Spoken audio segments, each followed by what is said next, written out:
20%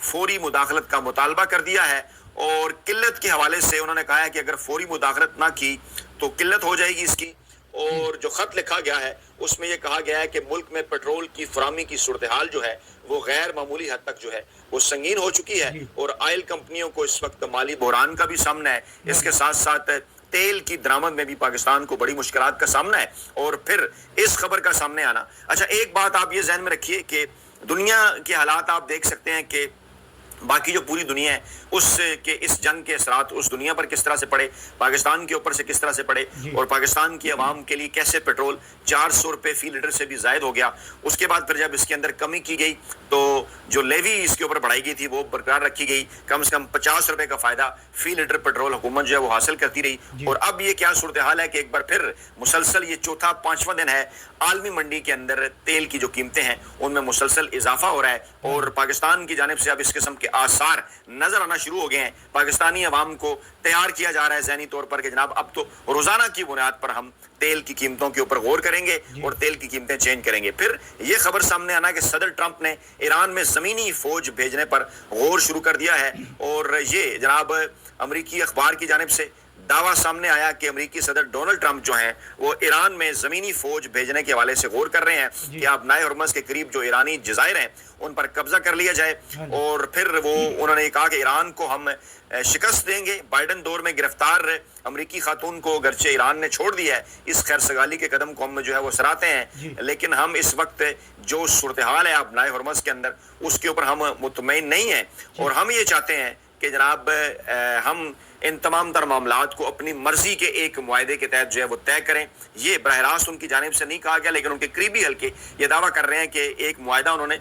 اس وقت وقتی طور پر جنگ روکنے کے لیے ایران کے ساتھ کر لیا، لیکن اب اس کے اندر وہ بڑی تبدیلیاں چاہتے ہیں، اور اخبارات میں اس قسم کی خبریں آنا شروع ہو گئی ہیں کہ جناب وہ زمینی فوج جو ہے وہ بھیجنے کے اوپر غور کر رہے ہیں۔ اور پھر ڈی جے جو ہے وہ وینس جو ہے وہ سامنے آتے ہیں، جے ڈی وینس معاف کیجیے گا، سامنے آتے ہیں اور وہ یہ دعویٰ کرتے ہیں کہ نہیں جناب ابھی ہم اس کے اوپر جو ہے وہ غور نہیں کر رہے۔ یہ جو اخبار ہے اس حوالے سے اپنی مرضی کا ایک دعویٰ کر رہا ہے، اس کے پاس اصل معلومات نہیں ہے، اور وہ یہ کہتے ہیں کہ جناب ہم ابھی فی الحال اس کے اوپر غور نہیں کر رہے، لیکن وہ جس کو کہتے ہیں نا کہ ٹیسٹر چیک کر رہے ہیں تمام تر صورتحال کو کہ جو پاکستان کا اس کے اوپر کیا رد عمل ہو سکتا ہے یا دیگر ممالک کا کیا رد عمل ہو سکتا ہے، کیونکہ اس بات کو ذرا سمجھیے کہ اگر ایران کے اندر زمینی فوج اترتی ہے اس جنگ میں، اس لڑائی کے اندر مزید شدت آئے گی، مزید ولنریبل ہو جائیں گے وہ اڈے، امریکی اڈے جو کہ مشرق وسطیٰ میں ان ممالک کے اندر ہیں، خاص طور پہ سعودی عرب جن کے ساتھ پاکستان کا جو ہے وہ دفاعی معاہدہ موجود ہے، اور سعودی عرب مسلسل پاکستان سے اس قسم کا مطالبہ ان بٹوین دا لائنز کر رہا ہے کہ ایران کی جانب سے جو وقتاً فوقتاً سعودی عرب میں حملے کیے جاتے ہیں اس کے جوابی رد عمل کے طور پر پاکستان کی جانب سے کیا کیا جا سکتا ہے۔ اور چند ہفتے پہلے اس قسم کی خبریں بھی سامنے آئی تھیں کہ پاکستانی طیارے جو ہے وہ وہاں پہنچے ہیں، اور سعودی عرب نے انہیں ویلکم کیا ہے کہ اب اگر ایران کی جانب سے کوئی حملہ ہوا تو پاکستان کی جانب سے اس کا جواب دیا جائے گا۔ لیکن کیا پاکستان کسی ایسی جنگ میں کود سکتا ہے جس میں سعودی عرب میں موجود امریکی اڈوں کے سے ایران کے اوپر حملے کیے جا رہے ہیں، اور ایران سعودی عرب میں ان جگہوں پر حملے کر رہا ہے جہاں پر امریکی اڈے موجود ہیں؟ یہ بالکل اسی قسم کی صورتحال ہے کہ جیسے جو ہے وہ اس کے اوپر سوشل میڈیا کے اوپر بات بھی ہو رہی تھی کہ پاکستان نے کہا تھا کہ افغانستان کے اندر کچھ ایسے اڈے ہیں جہاں سے پاکستان میں کاروائیاں ہوتی ہیں، اس لیے ہم افغانستان کے اندر گھس کر جو ہیں وہ کارروائی کر سکتے ہیں۔ تو اس کی مثال دی جا سکتی ہے، کچھ لوگ اس کی مثال دے بھی رہے ہیں۔ پھر جناب ایران نے جے ڈی وینس کو خبردار بھی کیا تھا کہ ٹرمپ کا داماد اور وٹکوف جو ہیں وہ مذاکرات کی آڑ میں مالی فائدے اٹھا رہے ہیں، اور خاص طور پر انہوں نے اسٹیو وٹکوف کا ذکر کیا تھا اور جیریڈ کشنر جو کہ داماد ہیں ڈونلڈ ٹرمپ کے، کہ وہ اپنی رسائی کا غلط استعمال کر رہے ہیں، اور ایرانی حکام نے نائب امریکی صدر کو خبردار کر دیا تھا کہ یہ جو دونوں ہیں ان کی موجودگی میں یہ ڈیل نہیں ہونے دی جائے گی، کیونکہ یہ دونوں ڈیل سے زیادہ جو ہے وہ اقتصادی مارکیٹ سے فائدہ اٹھانا چاہتے ہیں۔ اور امریکی ویب سائٹ خود یہ بتا رہی ہے کہ ہیرا پھیری کے ذریعے بنائی گئی رقم کی مالیت جون تک 9 ارب ڈالر تک پہنچ گئی تھی، تاہم پھر ٹرمپ انتظامیہ نے ایرانی حکام کا یہ دعویٰ جو ہے وہ مسترد کر دیا، اور ایرانی حکام نے اس بات پر اعتراض کیا تھا کہ وٹکوف اور جو کشنر ہیں وہ اہم امور سے مسلسل اسرائیلی وزیر اعظم کو آگاہ کر رہے ہیں، ان کے ساتھ رابطے میں ہیں، اور مذاکرات شروع ہونے سے لے کے اب تک وٹکوف اور کشنر جو ہیں وہ تقریباً ہر روز اسرائیلی وزیر اعظم اور موساد کے سربراہ سے بات کرتے ہیں، اور جو اسلام آباد مفاہمتی یادداشت تھی اس کے متعلق بھی ایرانی حکام نے یہ دعویٰ کیا تھا کہ امریکی صدر کے لیے ثالثوں کو تحریری دستاویز شواہد کے طور پر انہوں نے دی تھی، جس میں کہا گیا تھا کہ صدر ٹرمپ کے قریبی افراد فائنینشیل مارکیٹ میں اپنی کارستانیاں جو ہیں وہ دکھا رہے ہیں، لیکن جو ترجمان ہے وائٹ ہاؤس کی اینا کیلی، انہوں نے امریکی ویب سائٹ کی اپنی رپورٹ، یہ جو ان کی رپورٹ ہے اس کو ایرانی پروپیگنڈا جو ہے وہ قرار دیا ہے۔ تاہم نائب صدر کے قریبی ذرائع یہ تصدیق کر رہے ہیں کہ ایرانیوں نے یہ بات برملا کہی تھی کہ انہیں وٹکوف اور کشنر کی موجودگی کے اوپر اعتراض ہے۔ یہ بڑا اہم نقطہ ہے، اور وٹکوف کے حوالے سے اور پھر جناب اسی طرح سے کشنر کے حوالے سے ایرانی حکام کی جانب سے یہ جو اعتراض کیا گیا تھا، اس کی تفصیلات امریکی صدر ڈونلڈ ٹرمپ تک بھی پہنچا دی گئی تھی۔ لیکن یہ وہ تمام تر معاملات ہیں جو پاکستان کو بطور ثالث ایک نئی مشکل کے اندر ڈال رہے ہیں۔ یہ جو میں نے 3-4 ہیڈ لائنز آپ کے سامنے رکھی، ذرا ان حالات کا آپ جائزہ لیجئے، اور اس کے بعد پاکستان کے اندر جو سیاسی صورتحال ہے اس کا جائزہ لیجئے کہ اس وقت کسی قسم کا کوئی نیریٹو ہے اس سیاسی حکومت کے پاس موجود نہیں، اس کے پیچھے جو عسکری اسٹیبلشمنٹ ہے ان کے پاس بھی موجود نہیں، اور دباؤ سیاسی قیادت کے اوپر پڑتا چلا جا رہا ہے۔ آپ فارم 47 کی حکومت ہے، آپ کوئی نیریٹو نہیں بنا سکے، یعنی ایک تبدیلی کے حوالے سے اس وقت ہوا پاکستانی میڈیا کے اندر چل پڑی ہے، اور کچھ لوگ یہ بات کر رہے ہیں کہ یہ جو امریکہ کی جانب سے پاکستان کی عسکری اسٹیبلشمنٹ کے اوپر دباؤ ہے، اس دباؤ سے نظر ہٹانے کے لیے سیاسی قیادت کے اوپر دباؤ کا تاثر دیا جا رہا ہے۔ یعنی امریکہ سے اگر عسکری اسٹیبلشمنٹ پر دباؤ آئے گا تو عسکری اسٹیبلشمنٹ سیاسی قیادت، جو کہ ایک نام ناز سیاسی قیادت ہے جس کے پاس کوئی عوامی مینڈیٹ نہیں ہے، اس کے اوپر دباؤ ڈالے گی۔ لیکن سوال تو یہ پیدا ہوتا ہے کہ جو فیسیلیٹیشن امریکہ اور ایران کے درمیان چل رہی تھی، جس کو ثالثی کہا جا رہا تھا، مسالت کہا جا رہا تھا، اس میں سیاسی قیادت کا کتنا کردار تھا؟ وہ تو خود میڈیا کے اندر جو موجود اسٹیبلشمنٹ کے نمائندے ہیں وہ بھی اس بات کا ذکر کر رہے تھے کہ یہ تو سارا credit field marshal Asim Munir صاحب کا ہے، اس لیے دباؤ جو ہے وہ بھی ٹیکنیکلی انہی کے اوپر آئے گا۔ لیکن 2 خبریں انٹرنیشنل میڈیا کی بڑی امپارٹنٹ ہیں جو کہ دعویٰ کر رہی ہیں کہ آگے 15 دن پاکستان کے عسکری اسٹیبلشمنٹ کے لیے بڑے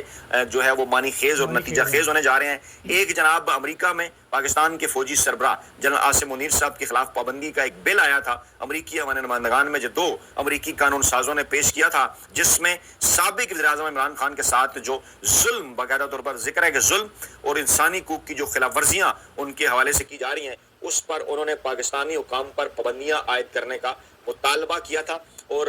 بار بار یہ ذکر کیا جا رہا ہے، پاکستانی میڈیا بھی یہ بات کرتا ہے کہ جناب یہ بل تو 2025 میں آیا تھا، ہمیں بھی یہ پتا ہے کہ یہ بل 2025 ہی میں آیا تھا، اس پر میں پہلے بھی بات کر چکا ہوں، لیکن جب بھی اس پر کوئی نئی ڈیولپمنٹ آتی ہے سامنے، آپ سے بات کرنا ضروری ہوتا ہے۔ یہ اگر کہا جائے کہ کوئی چیز رپیٹ ہے تو یہ بالکل ایسے ہی ہے کہ جیسے کوئی کہنا شروع ہو جائے کہ عمران خان صاحب پاکستان کی اسٹیبلشمنٹ یا جو ہے فیلڈ مارشل عاصم منیر صاحب کے حوالے سے، یا اس چنتخب حکومت کے حوالے سے، یا 8 فروری 2024 کے ناندی زدہ الیکشن کے حوالے سے بار بار ایک ہی بات کر رہے ہیں۔ یہ تو بڑی عجیب بات ہے نا کہ جب تک یہ معاملہ مسئلہ رہے گا، عمران خان صاحب اس کے اوپر بات کرتے رہیں گے، تو یہ بالکل اسی طرح کی بات ہے کہ اس کے اوپر ہم نے اگرچہ پہلے بھی بات کی، لیکن جب بھی نئی ڈیولپمنٹ اس حوالے سے ہوتی ہے، آپ کے سامنے یہ ہمارے صحافتی فرائض میں شامل ہیں کہ اس کی تفصیلات آپ کے سامنے رکھیں۔ اور اب اس کے اندر نئی ڈیولپمنٹ یہ ہوئی ہے، آپ کو یاد ہوگا کہ مزدور صحافی نے اسی پلیٹ فارم پر آپ کو یہ بتایا تھا کہ 8 ممالک کے حوالے سے، جس میں امریکہ بھی ہے، روس بھی ہے، جس میں ایران بھی ہے، چین بھی ہے، انڈیا بھی ہے، افغانستان بھی ہے، بھارت بھی ہے، اسرائیل بھی ہے، فلسطین بھی ہے، ان ممالک کے حوالے سے امریکہ کے سفارتی حلقے اس خواہش کا اظہار کر رہے ہیں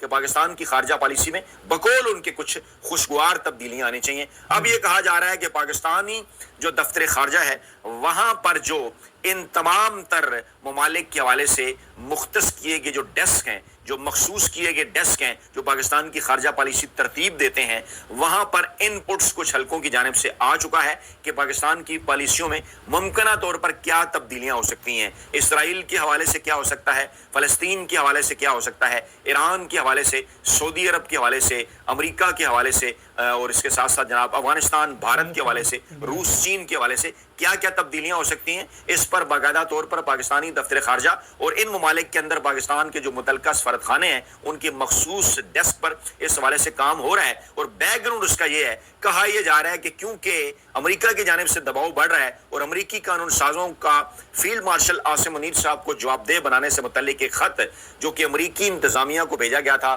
امریکی صدر ڈونلڈ ٹرمپ کو بھی، وزیر خارجہ مارکو روبیو کو بھی، یہ بات بھی دسمبر 2025 کی ہے، لیکن ایسی چیزوں میں وہاں کے جو تجزیہ نگار ہیں، جو خارجہ امور کے اوپر بڑا گہرا جو ہے وہ اس کے اوپر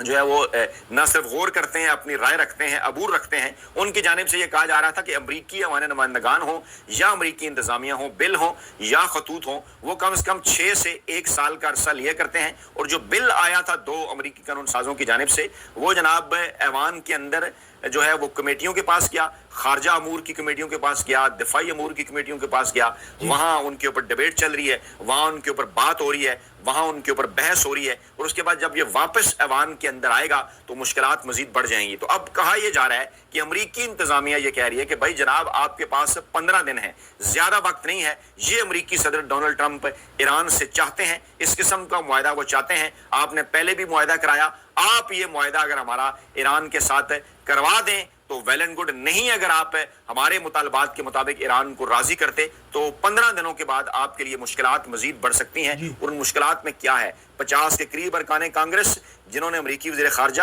اور ڈونلڈ ٹرمپ کو خط لکھا کہ پاکستان میں انسانی حقوق کی صورتحال بگڑ رہی ہے، اور ایک وہاں پر عمران خان اور پاکستان تحریک انصاف کو ایک جبر کا سامنا ہے. اور پھر اس میں پاکستان کی فوج کا بھی ذکر ہے، عاصم منیر صاحب کا ذکر ہے، اور اس کے ساتھ ساتھ شہباز شریف صاحب کا ذکر ہے. سول حکومت اور فوجی قیادت دونوں کے اوپر تنقید ہے کہ یہ جو شہباز شریف کی فوجی ہمارے یافتہ حکومت ہے پاکستان میں، اس کی وجہ سے انسانی حقوق کا بحران جو ہے وہ سنگین ہوتا چلا جا رہا ہے. اور خط میں پاکستان کے army chief field marshal Asim Munir سمیت تمام فوجی قیادت کے اوپر سمیت دیگر فوجی قیادت کے اوپر ویزا پابندیاں لگانے کا بھی مطالبہ کیا ہے. اسی طرح سے یہ جو بل ہے، اس بل کے اندر بھی جس کو جناب global Magnitsky human rights accountability act, اس کے اندر امریکہ کے اندر ایک ایکٹ ہے، اس کو استعمال کیا گیا ہے اور کہا گیا ہے کہ اگر انسانی حقوق کی یہ خلاف ورزیاں جاری رہتی ہیں تو یہ جو افراد ہیں ان پر ویزا اور ملک میں داخلے جیسی پابندیاں جو ہیں وہ عائد کر دی جائیں. یعنی 31 جولائی تک کا جو وقت ہے، جو اگلے 15 دن ہے، اسے پاکستان کی جو عسکری قیادت ہے اس کے لیے امریکہ کے حوالے سے انتہائی اہم قرار دیا جا رہا ہے، اور پاکستان میں ممکنہ تبدیلیوں کے حوالے سے انتہائی اہم قرار دیا جا رہا ہے.